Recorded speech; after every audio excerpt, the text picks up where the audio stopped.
Salut tout le monde, c'est Romain, on se retrouve aujourd'hui en vidéo. Il y a de ça plus d'un mois, ça y est, j'ai pris le pas sur Twitter, je vous ai expliqué des nouvelles habitudes qui allaient changer radicalement au quotidien ma façon d'utiliser aujourd'hui la drogue qui touche le plus de monde, et j'ai pas peur des mots, c'est réellement une drogue. Je veux bien évidemment parler de l'addiction qu'on a tous aujourd'hui sur son smartphone. C'est pas du tout un contenu anxiogène, je suis pas du tout là en train de vous dire que le smartphone est un mauvais outil, au contraire pour moi c'est mon outil préféré au quotidien. Simplement, et maintenant depuis plus d'un mois, j'ai réellement réussi à gérer certaines mauvaises habitudes que je considérais vraiment comme mauvaises pour pouvoir utiliser un smartphone comme un réel outil. Il y a un mois, il s'est passé la chose suivante. Cela faisait déjà un moment que j'observais le créateur Léo Duff, qui est aussi l'un de mes super amis, utiliser son smartphone d'une manière vraiment différente, et j'ai voulu adopter exactement la même manière pour pouvoir tester à mon tour cette façon-là d'utiliser un smartphone comme un réel outil. Il y a de ça un mois, j'ai positionné toutes les applications de mon smartphone dans un seul et unique dossier, à vrai dire deux puisque j'avais trop d'applications pour pouvoir les classer en un seul dossier, sur le deuxième écran de mon smartphone. Je n'ai donc, lorsque je déverrouille mon téléphone, uniquement que 4 applications de visibles. Il s'agit de l'application Appel, l'application SMS, l'application Google et l'application Photo. Pourquoi pas plus d'applications? Pourquoi ce changement radical? Et ce n'est pas le seul changement, on va évidemment parler de notifications. On en avait parlé il y a de ça déjà 2 ans sur la chaîne, ça avait plu à beaucoup de monde. Et aujourd'hui, et avec encore un petit peu plus de bouteilles, je pense que j'ai vraiment réussi là à avoir le parfait équilibre pour ne plus être submergé par tout ce monde extérieur que nous offre Internet et qui est juste superbe. Donc au contraire, je veux continuer de l'utiliser, mais de la meilleure manière qui soit. J'ai classé toutes les applications de mon smartphone pour ne plus les voir directement en déverrouillant mon téléphone. La première chose qui m'a frappé, c'est que je me suis découvert en train de déverrouiller et reverrouiller mon téléphone des dizaines de fois le jour qui a succédé du coup ce changement-là, pour pas grand chose. Je n'avais pas de réel but, j'étais juste là en train de déverrouiller mon smartphone et puis il n'y a rien. En fait, il n'y a rien puisque j'étais en train de m'ennuyer, donc le premier outil que je prends quand je m'ennuie, c'est mon téléphone, et je suis tombé face à rien, ce qui fait que je le reverrouille et je profite d'un moment d'une manière totalement différente que si je n'avais passé par exemple ces 10-15 minutes d'ennui à travers différents réseaux sociaux et plateformes ou applications. Ce que je cherche là, c'est que mon smartphone soit réellement un outil et quelque chose que je vienne déverrouiller et allumer parce que j'en ai besoin, et non pas parce que ce produit m'appelle à le consommer ou parce que tout simplement je m'ennuie et que je me dis je vais me divertir un petit peu dessus. Après un mois et maintenant, lorsque je déverrouille mon téléphone, c'est vraiment pour en faire quelque chose de précis parce que j'ai une idée derrière la tête. Du coup, je viens par la recherche rapide taper le nom de mon application. Si le nom de cette application ne m'est pas encore familier, eh bien je peux tout simplement prendre l'application de ce dossier et la laisser apparente, mais sur la deuxième page de mon téléphone pour qu'elle ne soit pas visible dès le déverrouillage. Je viens de citer quelques premiers bénéfices, et quand je me suis exposé avec ces derniers sur Twitter, il y a eu beaucoup de réactions de personnes qui m'ont dit mais du coup tout le temps que tu ne passes plus sur ton téléphone parce que tu t'ennuies, etc., finalement tu le passes à faire quoi?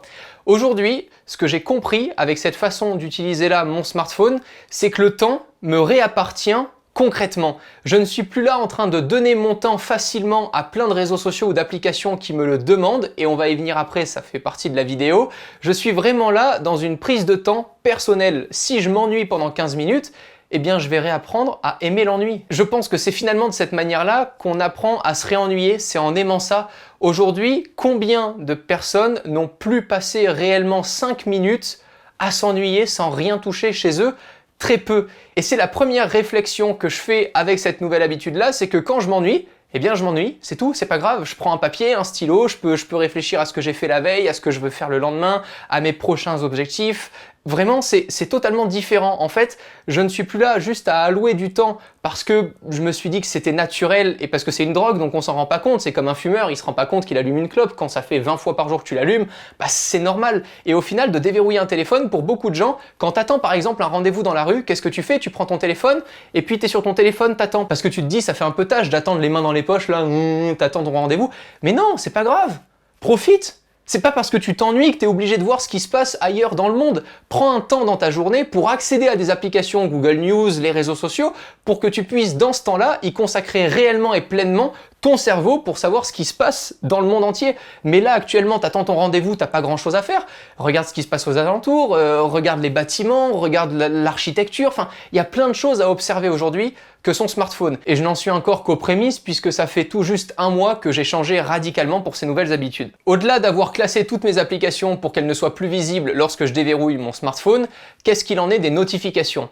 Pour moi, Aujourd'hui, les applications c'est une chose, le smartphone c'en est une, mais la pire des drogues et celle qui rapporte le plus pour les créateurs d'applications et de réseaux sociaux, c'est évidemment les notifications, puisque c'est grâce à ces notifications-là qu'ils vont gagner un maximum de notre temps. Aujourd'hui, et si je peux vous le rappeler, et de manière vraiment très sérieuse, on peut vous rembourser de l'argent dans la vie, on peut vous rembourser des biens matériels, si ce n'est quelques éditions limitées évidemment dans certains domaines, mais il y a une chose qu'on ne pourra jamais vous rembourser de votre vie, c'est votre temps.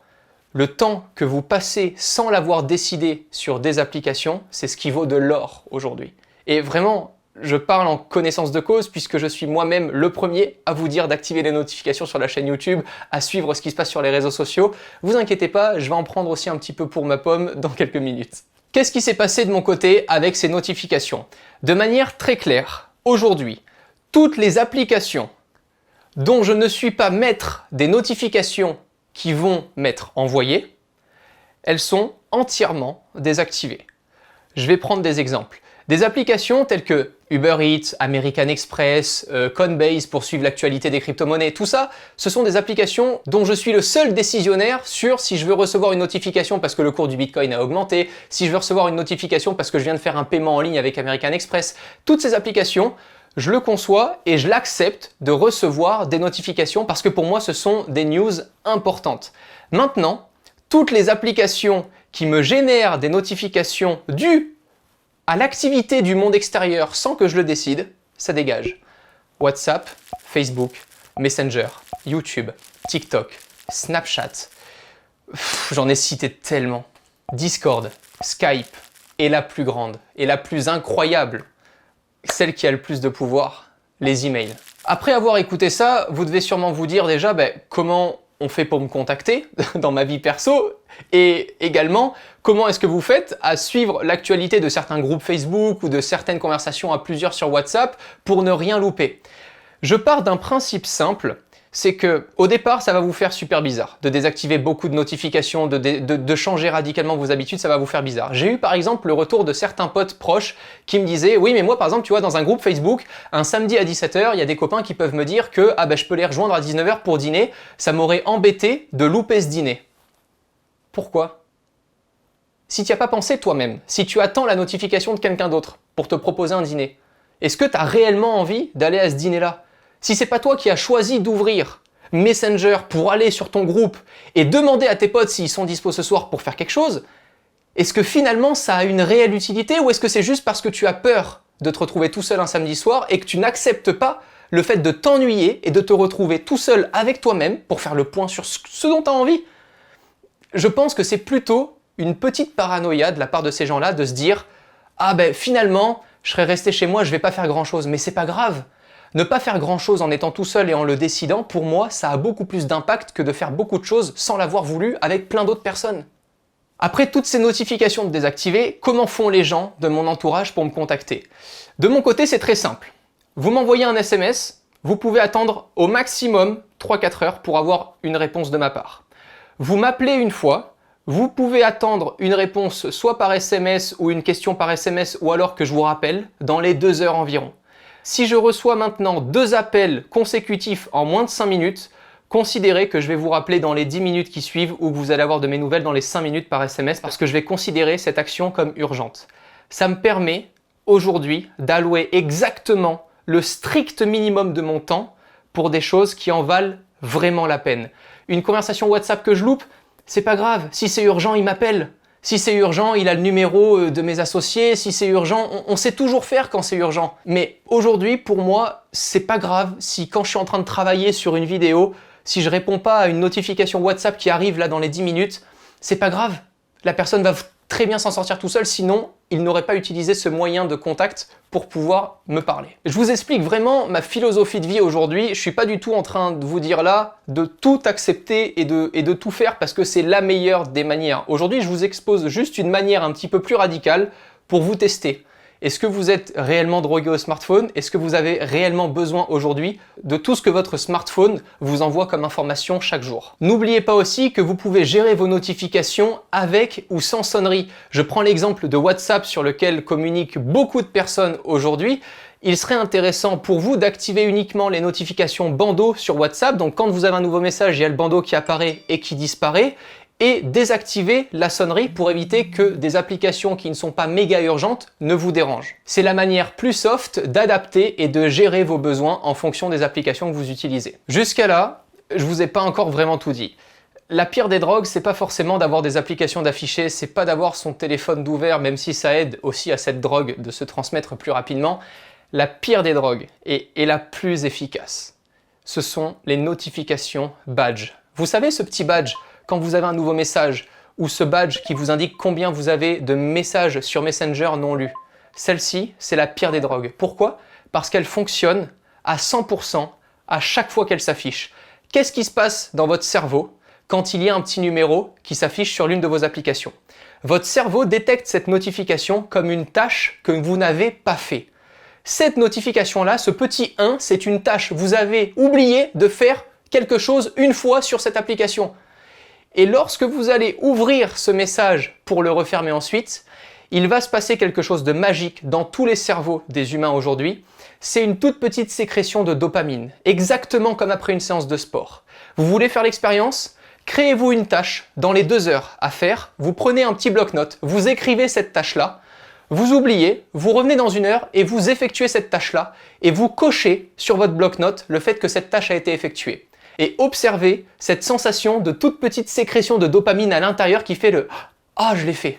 Et c'est vraiment minime, mais c'est là-dessus que tout se joue. Parce que plus vous en avez, plus on retient de votre temps pour accéder à ces tâches que vous avez oublié de faire. C'est tout ce qu'on veut vous faire croire. Pourquoi votre temps est si important?